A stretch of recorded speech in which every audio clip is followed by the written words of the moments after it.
Bismillahirrahmanirrahim. Assalamu alaikum. I am Nimra Zafar. Today we will discuss about Article 72 and Article 73 of the Constitution of Pakistan 1973, which is about the legislative procedure of the Parliament. But before watching the video, it's a humble request to please subscribe the channel and hit the bell icon so that you may get notifications about the new videos timely. Topic start करने से पहले एक बात clear कर दूं कि अगर आपको हमारे चैनल से कोई वीडियो नहीं मिल रही तो टॉपिक लिखने के बाद बाय लॉ मेंटोरिंग लिखकर सर्च करेंगे तो टॉपिक आपको इजीली अवेलेबल हो जाएगा।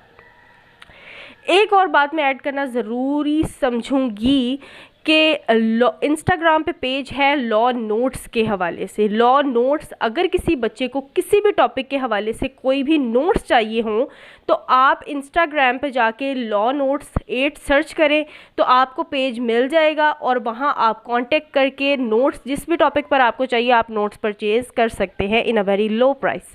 अब आते हैं स्ट्रेट अपने टॉपिक की तरफ। आर्टिकल 72 क्या है? आर्टिकल 72 है procedure at the joint sitting. दोनों हाउसेस की, पार्लियामेंट के दोनों हाउसेस की जो जॉइंट सिटिंग है, जो उनकी मीटिंग है वो कैसे होनी है, प्रोसीजर क्या होगा और मीटिंग में प्रिसाइड कौन करेगा, मीटिंग की जो प्रिसाइड है वो कौन करेगा मीटिंग को, जो मीटिंग में कोई भी बिल पास होना है, कोई भी प्रोसीडिंग होनी है तो इसमें वोट कौन डालेगा, कितने वोट रिक्वायर्ड हैं, तो इन सब से रिलेटेड जितने भी प्रोसीजर हैं, क्या प्रोसीजर अडॉप्ट किया जाएगा वो आर्टिकल 72 में लिखा हुआ है। Article 72 procedure eight joint sitting. सबसे पहले क्लॉज 1 पे आते हैं कि प्रेसिडेंट जो है वो रूल्स एंड रेगुलेशंस बनाएगा with the consultation of speaker of national assembly and chairman senate. दो हाउसेज हैं, दोनों हाउसेस के नेशनल असेंबली के स्पीकर और सेनेट के चेयरमैन के साथ कंसल्ट करेगा और रूल्स रेगुलेशंस बनाएगा किसके regarding procedure of the joint sitting plus communication of the both the houses, कि दोनों हाउसेस की मीटिंग कब होनी है, कैसे होनी है, दोनों हाउसेस ने जब भी किसी मामले पर कम्युनिकेट करना है तो कैसे करना है, इसके रिगार्डिंग जितने रूल्स हैं वो प्रेसिडेंट बनाएगा with the consultation of the speaker of national assembly and chairman senate. उसके बाद आ जाते हैं क्लॉज 2 पर कि इन द जॉइंट सिटिंग, जब एक मीटिंग होती है, जॉइंट सिटिंग होगी पार्लियामेंट के दोनों हाउसेस की, तो उसको प्रिसाइड कौन करेगा, प्रिसाइडिंग ऑफिसर कौन होता है पार्लियामेंट का। आप लोगों ने अक्सर न्यूज़ में देखा होगा प्रिसाइडिंग ऑफिसर कौन होता है, स्पीकर ऑफ नेशनल असेंबली उसको प्रिसाइड करता है, ठीक है। फॉर एग्जाम्पल, अगर स्पीकर ऑफ नेशनल असेंबली मौजूद नहीं है, वो किसी भी वजह से एब्सेंट है और इन हिज एब्सेंस, तो वहाँ पर कौन बंदा प्रिसाइड करेगा, any person other than the speaker who is entitled, ठीक है। रूल्स एंड रेगुलेशंस जो बनाए गए हैं कि स्पीकर की क्वालिफिकेशंस क्या क्या होती हैं कि वो एक प्रिजाइडिंग ऑफिसर बन सकता है, वो प्रिजाइड करेगा दोनों हाउसेस को मीटिंग में, तो उसकी क्वालिफिकेशंस पर उसकी गैर मौजूदगी में जो भी बंदा उन क्वालिफिकेशंस को पर पूरा उतरेगा वो उसकी जगह पर बैठेगा। थर्ड क्लॉज पे आ जाए कि रूल्स मेड अंडर क्लॉज 1।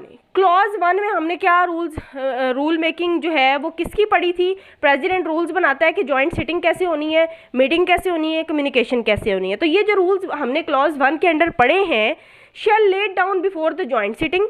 जब ये रूल्स बनाए जाएंगे तो सिर्फ ऐसे ही ये रूल्स नहीं बन जाएंगे कि इन तीनों की मर्जी से ये रूल्स बन गए, लेकिन इन रूल्स को जॉइंट सिटिंग मतलब मीटिंग में रखा जाएगा, सबके सामने, दोनों हाउसेस के सामने इसको रखा जाएगा कि हमने ये रूल्स बनाए हैं, ताकि क्या हो सके उस रूल्स में अगर वो कुछ ऐड करना चाहते हैं तो कुछ ऐड भी हो सकता है, अगर कुछ अमेंड करना चाहते हैं मतलब कुछ चेंजिंग करना चाहते हैं तो चेंजिंग भी हो सकती है, और अगर रिपील करना चाहते हैं मतलब टोटली उसको ख़त्म कर देना चाहते हैं तो ख़त्म भी हो सकता है, ठीक है।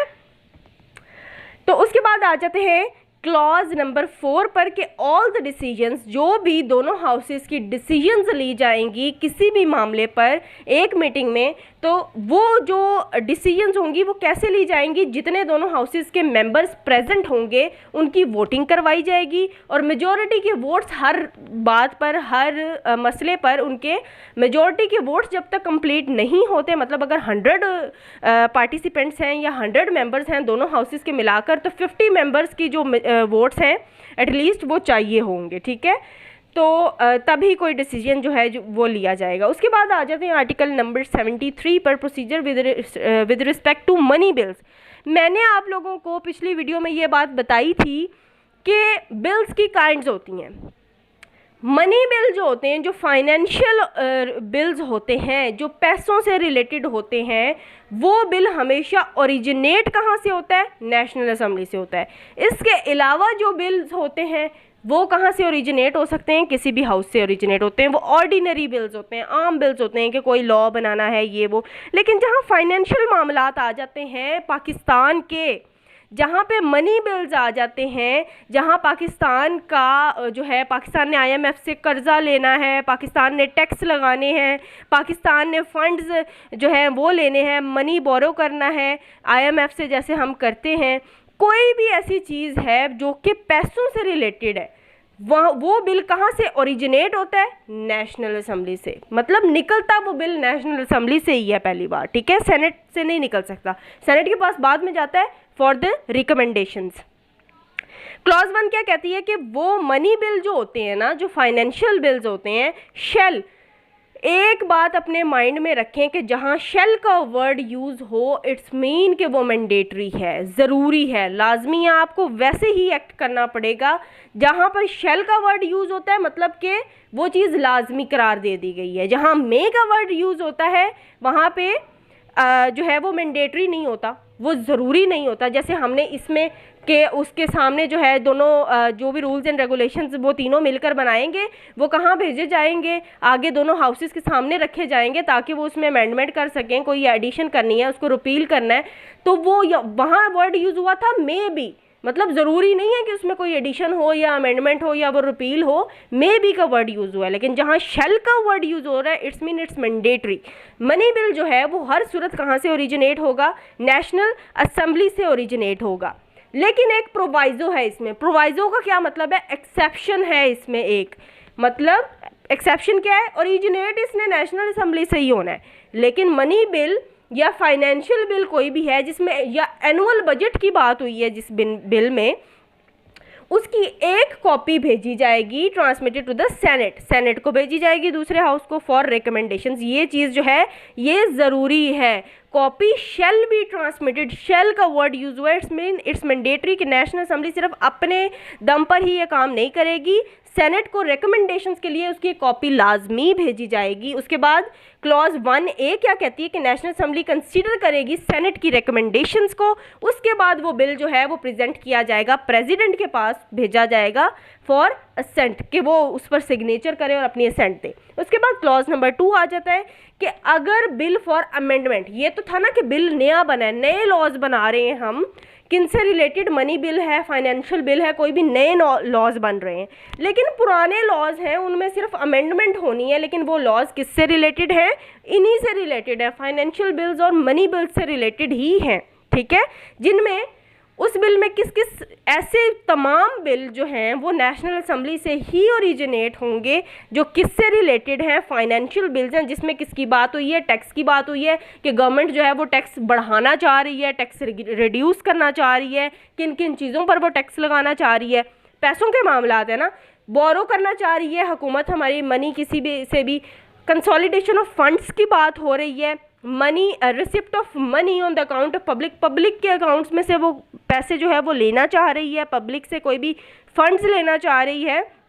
Audit of foreign government account, या फॉरेन गवर्नमेंट्स के जो अकाउंट्स हैं उनका ऑडिट होना है। ये तमाम के तमाम मामलात जो हैं ये फाइनेंशियल मामलात हैं, ये पैसों से रिलेटेड हैं। तो ऐसे बिल्स कहाँ से ओरिजिनेट होंगे और इसकी अमेंडमेंट जो है अगर होनी है तो इसका ओरिजिनेट होना नेशनल असेंबली से ज़रूरी है। अब आ जाते हैं हम इसके क्लॉज नंबर 3 पर।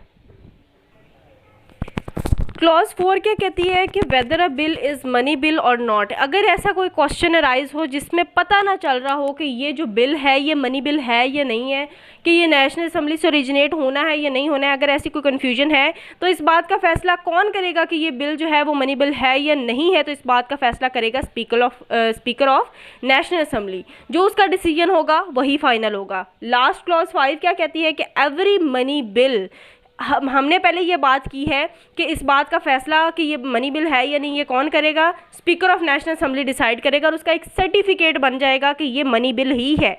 तो ये जब मनी बिल है, ये जब प्रेसिडेंट को भेजा जाएगा तो उसका एक सर्टिफिकेट होगा स्पीकर के पास कि ये एक मनी बिल है, इसीलिए ये जो सर्टिफिकेट है ये कंक्लूसिव है। कंक्लूसिव है मतलब फाइनल डिसीजन है कि ये एक मनी बिल है और इसके ऊपर कोई भी सवाल दोबारा नहीं उठाया जाएगा।